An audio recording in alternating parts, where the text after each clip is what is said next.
কাল কিয়ামতের ময়দানে আল্লাহ পাক রব্বুল আলামিন মানুষের সামনে তার আমলনামা উপস্থিত করবে। আমলনামা উপস্থিত করার পর মানুষ আল্লাহ পাক রব্বুল আলামিন হুকুম করবে, ইকরা কিতাবাক, পড়ো তোমার আমলনামা, কাফা বিনাফসিকা আল-ইয়াওমা আলাইকা হাসিবা, আজকে তোমার হিসাব নিকাশের জন্য তুমি যথেষ্ট, তুমি যথেষ্ট। মানুষগুলো তার আমলনামা হাতের মধ্যে পাইবে, আমলনামা হাতের মধ্যে নিয়ে এভাবে পড়বে, আর দেখবে হায় হায় হায় হায় সব কিছুতে কালিকা আছে। আল্লাহ তাআলা বলেন, ওয়াউদি আল কিতাব, আমলনামা উপস্থিত করা হবে। তখন আপনি দেখবেন ফাতারাল মুজরিমিনা মুশফিকিনা মিম্মা ফি, তাতে যা যা লেখা আছে এইগুলো দেখার পর আপনি অপরাধীদেরকে দেখবেন ভীত সন্ত্রস্ত অবস্থা।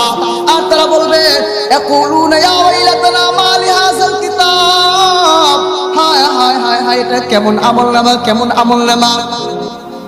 লা ইউগাদিরু সাগীরাতান ওয়ালা কাবীরাতান ইল্লা আহসাহা, ছোট্ট গুনাহ বড় গুনাহ কোনো কিছুই তো বাদ দেয়নি, সবই তো লিপিবদ্ধ আছে। ফাওয়াজাদু মা আমিলু হাদিরা, মানুষ যা যা করবে সব উপস্থিত পাবে। ওয়ালা ইয়াজলিমু রাব্বুকা আহাদা, আপনার রব কারো প্রতি জুলুম করবে না, জুলুম করবে না, জুলুম করবে না। এই হলো আমলনামা। এই আমলনামার ভিতর মানুষের জীবনে যত কিছু করেছে সব কিছু লিপিবদ্ধ থাকবে। এই আমলনামার দ্বারা একজন মানুষ জান্নাতের ভিতর প্রবেশ করবে, আমলনামার দ্বারা একজন মানুষ জাহান্নামের ভিতর যাবে।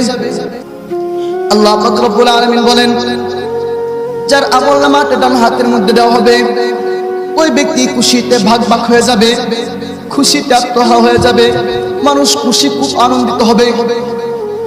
আল্লাহ বলেন, ফাম্মা মান উতিয়া কিতাবাহু বিয়ামিনি, যার আমলনামাটা ডান হাতের মধ্যে দেওয়া হবে ওই ব্যক্তি তার আমলনামা পাইয়া দুনিয়ার মধ্যে যেমন একজন ভালো ছাত্র ভালো রেজাল্ট করার পর রেজাল্ট নিয়ে কখনো নানার কাছে যায়, কখনো নানির কাছে যায়, বন্ধু বান্ধবের কাছে যায়, মায়ের কাছে যায়, বাবার কাছে যায়, আত্মীয় স্বজনের কাছে যায়, কাল কিয়ামতের ময়দানে যার আমলনামাটা ডান হাতের মধ্যে দিবে, ফাম্মা মান উতিয়া কিতাবাহু বিশিমালি, যার আমলনামাটা ডান হাতের মধ্যে দিবে, ফায়াকুলু হা ইকরাউ কিতাবিয়া, ওই ব্যক্তি তার আমলনামা নিয়ে নানার কাছে যাবে, নানির কাছে যাবে, মামার কাছে যাবে, চাচা চাচি সবার কাছে যাবে, আত্মীয় স্বজনের কাছে যাবে, বন্ধু বান্ধবের কাছে যাবে, গিয়া বলবে, ফায়াকুলু হা ইকরাউ কিতাবিয়া, বলবে এই ধরো ধরো ইকরাউ কিতাবিয়া, আমার আমলনামাটা পড়ো।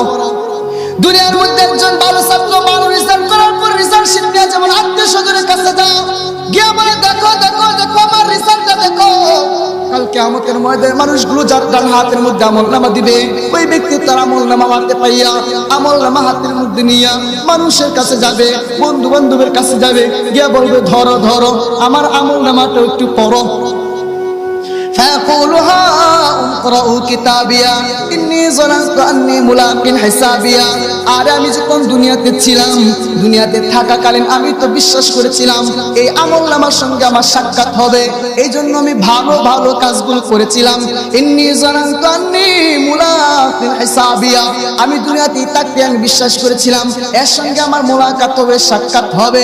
ইন্নী জানান্তু আন্নী মুলাকিন হিসাবিয়া ফাহুয়া ফি ঈশাতির রাদিয়া, সুতরাং সে আরাম আয়েশে জীবন যাপন করতে থাকবে। কোথায় কোথায় কোথায়? আল্লাহ পাক রব্বুল আলামিন বলেন, ফি জান্নাতিন আলিয়া, উঁচু জান্নাতের মধ্যে কুতুফুহা দানিয়া, যার ফলগুলো ঝুঁকে থাকবে। সুবহানাল্লাহ বলবেন না?